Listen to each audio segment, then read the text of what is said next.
Хайырлы көн, хөрмәтле караучыларыбыз. Очрашу урыны Казан дигән тапшыруыбызны башлыйбыз. Сезнең белән аның авторы Гөлназ Шәйхи. Бүген бездә кунак бар. Ул Мәскәүдән килгән хөрмәтле милләттәшебез. Язучы, шагыйрь, драматург, гомумән бик әйбәт ханым Нәзифә Харис кызы Кәримова. Хайырлы көн, Нәзифә апа. Хайырлы көн, Гөлназ. Яратып Нәзифә апа дип эндәшәм, чөнки безне күптәнге дуслык җепләре бәйли.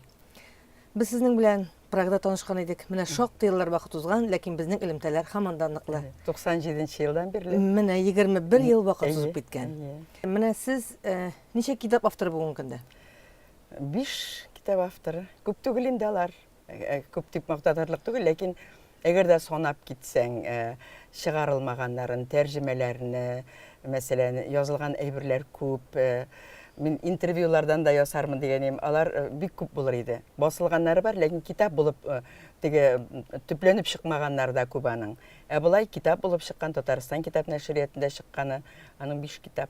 Мәскәүдә яшәп, иҗат итеп, Татарстан китап Татарча язып, Татарстан китап нәшриятында китап чыгару, ул инде үзе бик зур хезмәт сорый торган әйбер.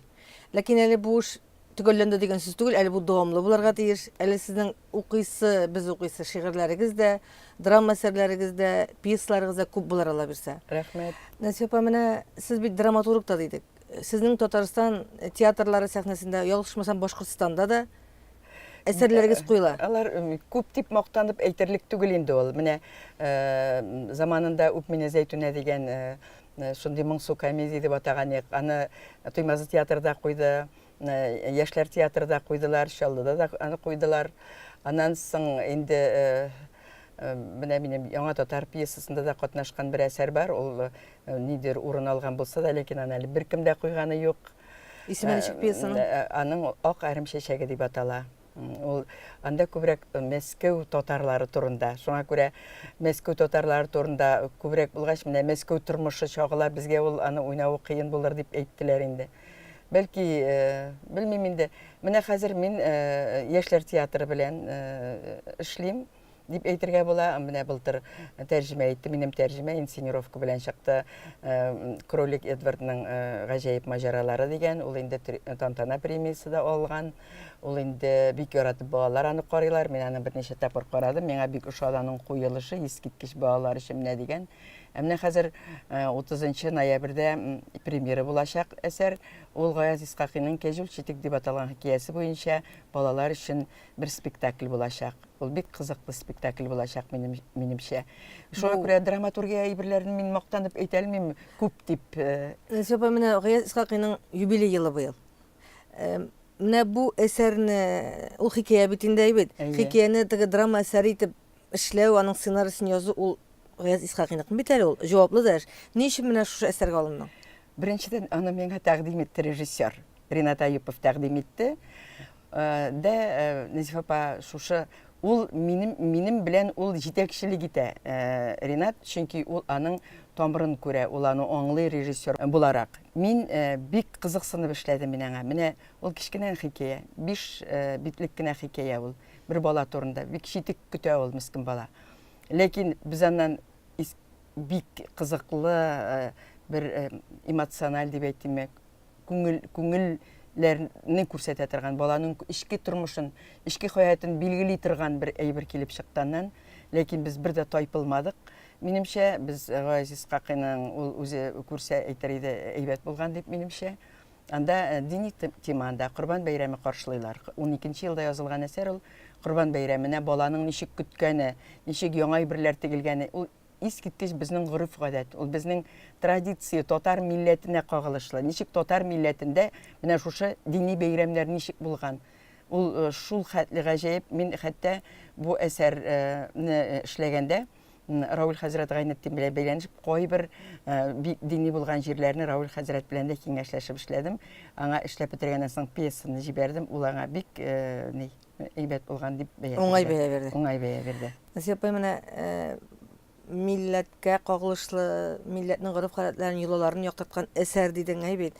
Менә бүгенге көндә татар халкы алдында татар халкының милли стратегиясын төзү дигән мәсьәлә тора.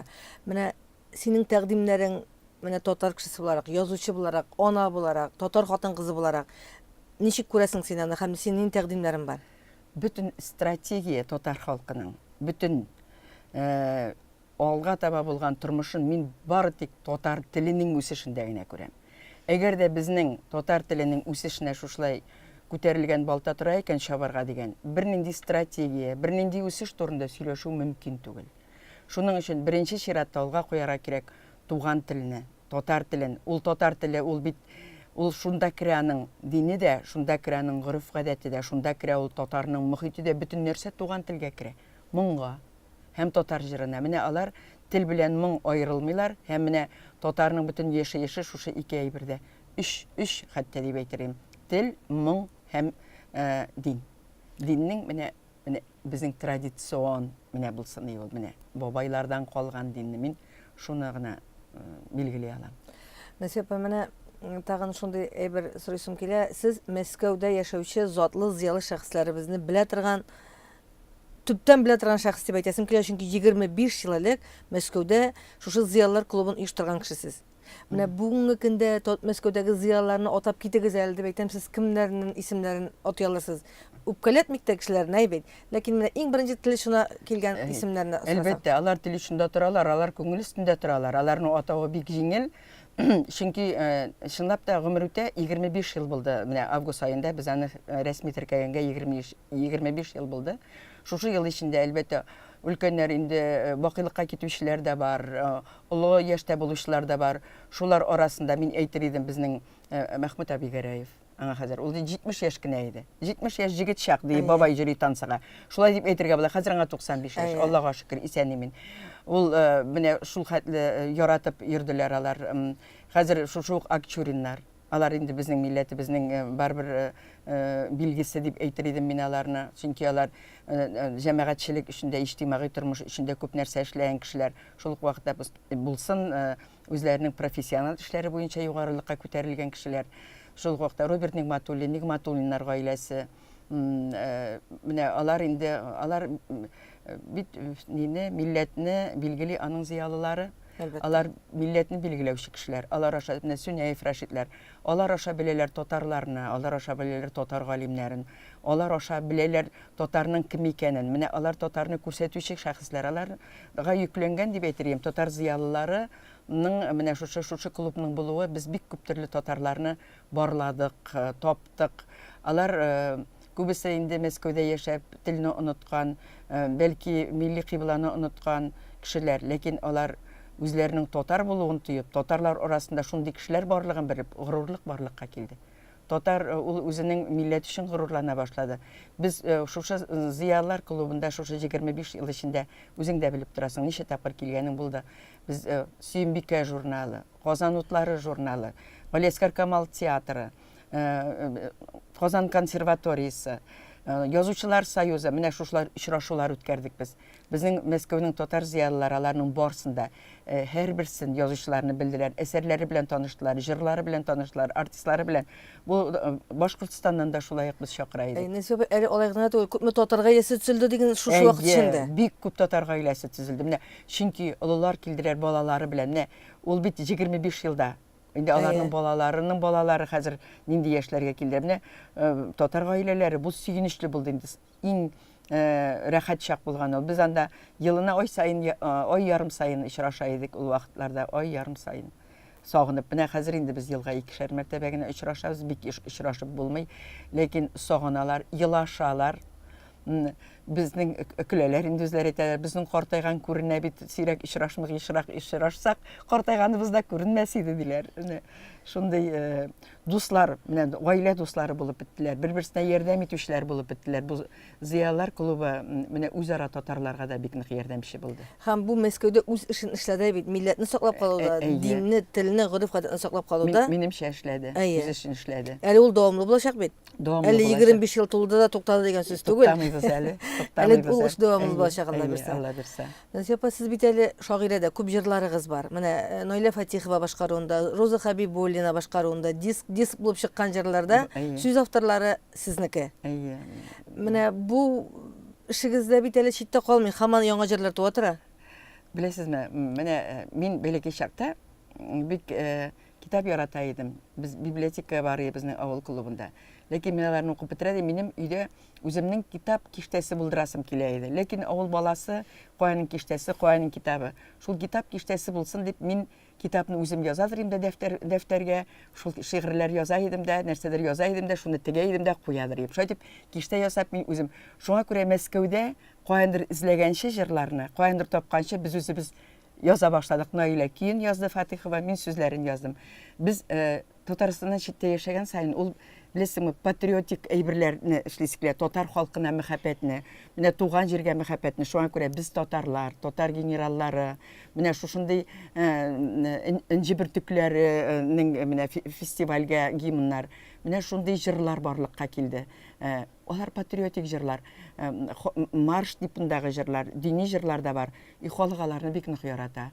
Ринат Ибрагимов та җырлый минем җырларны, минем сүзләргә язылган җырларны. Рим Хасанов белән дә берничә җыр иҗат иттек без. Шулай итеп, әнә Сөембикә турында, Казан турында җырлар, хәтта бер җыр Алсу ишендә яздык без Рим Хасанов белән. Шундый җырлар булды. Әлбәттә, безнең инде бик тар даирәдә бу Казан җырчыларына тәкъдим иткәнебез юк. Наилә үзе җырчы булгач, үзе яза, үзе җырлый. Әйттем, бәләкәй чактагы китап ясаган. Ул җырлары белән бит Наилә менә Фатихова Россиянең атказанган артисты Татарстан районнарында булып, ул җырларны Татарстан томашачысына да ишеттерде. Яңа гына Казанда чыгыш ясады. Былтырда булды, икенче гастрольләрдә уңышлы узды. Былтыргысында Мамадыш районында, мин дә Мамадышта бар идем, мин дә аларга катнаштым. Һәм монда Казанда алып баруда Казанда да мин монда шигырьләремне укыдым. Бик матур очрашу булды ул вакытта да. Алар кайтканнар инде бик канәгать булып кайтканнар. Шундый яхшы кабул иттеләр дип. Нәзифә, менә энҗе бөртекләрен тиргә алдың, энҗе бөртекләренең сценарийсы да, жюриендә дә, син алып баручысы да, син димәк энҗе бөртекләрендә дә быел 20 ел булды. Менә быелгысында күпме бала катнашты? 100дән артык бала инде. 100дән артык бала катнашты. Бик элекке кебек түгел. Әлбәттә, элек без барбыр әзрәк сүлпәнләнде, ләкин шул ук вакытта Мәскәүдә шул вакытта 100 баланы татарча җырлый торган, татарча шигырь сөйли торган, татарча спектакльләр күрсәтә торган 100дән артык бала җыю, бу үзенә күрә, димәк, туган телгә әле туган тел бар. Әле туган телгә омтылыш та бар, хөрмәт та бар, игътибар да бар. Бу ел инде без жюри рәисе итеп чакырдык композиторыбыз Сәяр Хәбибуллинны, рәхмәт төшсен аңа. Аңынчы безнең жюри рәисе булган иде һәр вакытта да Алмаз Насыйпов. Композиторлар безнең жюри рәисләре. Һәм монда әлбәттә татар җырлары, татар шигырьләре, Габдулла Тукайга багыш, ул бит безнең Габдулла Тукай исемен йөртә. Без булай үткәрәбез ул фестивальне һәр вакытта да Габдулла Тукайның туган көнендә. Ләкин без быел язны көзгә күчердек, чөнки бу фестивальне үткәрергә безгә Татарстан грант бирде. Ул беренче мәртәбә тарихта Татарстан биргән акчага үткәрдек без ул фестивальне. Шуның өчен шуның белән дә безгә кадерле булды. Көз көне булсак та безнең ул фестивальдә Габдулла Тукай шигырьләре яңгырады. Аның әсәрләренә куелган балаларның спектакльләре күрсәтелде. Бик матур фестиваль булып чыкты ул. Насипа, менә мин әйтә торган бер әйберем калды дип әйтим, шунда әйтим. Сез бит әле Мостай Кәримнең килене. Нәзифә Кәримова Мостай Кәримнең килене. Һәм Мостай ага быел 100 яшь. Юбилей. Юбилей була. Киләсе елга 2019 елда, Менә шушы гаиләгә килен булып төшү ничек кабул иттеләр сине менә шул гаиләдә? Шундый танылган шагыйрь, социалистик хезмәт герое, бөтен шигырьләре бөтен дөньяга таралган. Гомумән, менә Мостай Кәрим инде ул вакытта да шулай булган, хәзер дә шулай. Ул гаҗәеп кеше иде, әлбәттә. Гаҗәеп гаилә, мин бик шат шул гаиләдә килен булып 48 ел буе. Хәзер без 69 елда танышкан идек Илгиз белән. Менә әткәйнең 50 яшьлек тулган юбилей көннәре вакыты иде ул. Хәзер менә инде 70 елда өйләнештек. Без бик матур гаилә булып яшәдек. Искиткеч әткәй белән без ул шигырьләрен безгә укый иде, чөнки ул бөтен әсәрләрен Уфада, күбрәк Уфада түгел, Малиевка, Переделкина дигән язучыларның иҗат йортларында яза иде. Шуннан кайтып китеп йөри Мәскәүдә эшләре дә күп иде инде аның. Шул вакытта безгә килеп, менә шигырь яздым бит әле дип, менә бу әсәрне яздым бит әле дип килеп укый торганы. Шул ягы белән дә безгә бик якын инде. Мәскәүдә бик еш була иде. Насипа, син бит әле татар менә театр уку йортында татар телендә укыткан кеше. Шипкин училищесында татар телен укыткан. Менә хәзер Ринат Аипов ул минем укучым. Менә хәзер без аның белән бергә эшлибез. Менә шушы бөтенесе күп, бөтенесе бер йомгакта инделәр, бит. Берсеннән берсе аерылгысыз вакытта табып бетерә кирәк бит. Ике бала да үскән шулар шушы эшләр өстендә. Белмим инде вакыт табылган, Илгиз дә рөхсәт иткәндер инде, монда инде менә үземнең дә холык шундый булгандыр инде. Ансыз мин яши алмыйм инде. Нәсипа, менә Кәримовлар гаиләсендә кайсы телдә аралашалар иде? Татарча. Кәримовлар гаиләсендә татарча аралашалар иде. Миңа еш кына ул сорауны бирәләр. Мостай Кәрим татармы, башкортмы? Кайчагында шундый ни белән, ниндидер агрессия белән бирәләр аны ул дип. Әйткәнең үзенең әйткәнен ишеткәнем бар мин. Мин рухым белән башкорт. Мин шушы башкорт җирендә туган, шушында үскән шушы башкорт халкы өчен мин иҗат итәм. Мин әлбәттә рухым белән, ләкин ана телем минем татар теле. Минем анам да татарча сөйләшә, өйдә без татарча сөйләшәбез. Ул шулай дип әйткән иде, бу аның сүзләре. Шуның өчен олы язучылар, менә олы шушындай исемле республиканы тәкъдим итә торган язучыларга минемчә алардан син татар гына бул дип алай дип әйтү дөрес түгелдер ул. Чөнки чынлап та ул әйтәләр бит язучыларны, шагыйрьләрне яхшырак беләсең килсә, аның ватанына бар диләр. Ул аның ватаны. Ул әйтә, мине Татарстанга чакырдылар ди. Мин татар булып татар шагыйре булыр идем, ләкин мин ничек менә шушы үземнең ватанымны, Башкортстанны калдырып китәләр идем ди. Шул ук вакытта Расул Гамзатов булмасын, Кайсын Кулиев булмасын, әгәр дә ул кайсы Татарстанга килеп иҗат итсәләр, Кайсын Кулиев татар язучысы була алмый, Расул Гамзатов та була алмый, нинди генә бөек язучы булсалар да. Аларга җир ярдәм итә язучыларга, шагыйрьләргә. Шуңа күрә аны татармы, башкортмы дип сорарга кирәк түгел. Ул менә үз әйтте. Мин шуңа күрә мин ике халыкның даган улы булганга күрә, менә миндә ниндидер бу телгә нәфрәт, башка телгә нәфрәт дигән нәрсә миндә юк. Миңа икесе дә кадерле ди торган иде. Ая. Нәсипа, менә Илгиз абый, ул да бит язучы малае. Аның иҗаты ничек? Ул да бит тәрҗемәче. Ул тәрҗемәче, ул күбрәк ул журналистикада эшләгән кеше, ул журналист буларак газетада эшләде һәм күп кенә ул язды менә безнең Татарские новости газетларына, тарихи әйберләр бирә ул. Һәм менә Кайнатайның, Мостай Кәримнең барлык проза әсәрләрен Илгиз тәрҗемә итте. Аннан башка да әле ул Гариф Ахунов, аннан соң Чуваш язучылары, шул подстрочник, Балкар язучылары, башкорт язучылары, Наҗар абыйның пьесаларын, Мирзагитовның пьесаларын ул шул вакытта казакчадан да шушындый подстрочник белән тәрҗемә иткән кеше Илгиз. Өйдә ничек аралашасыз? Татарча.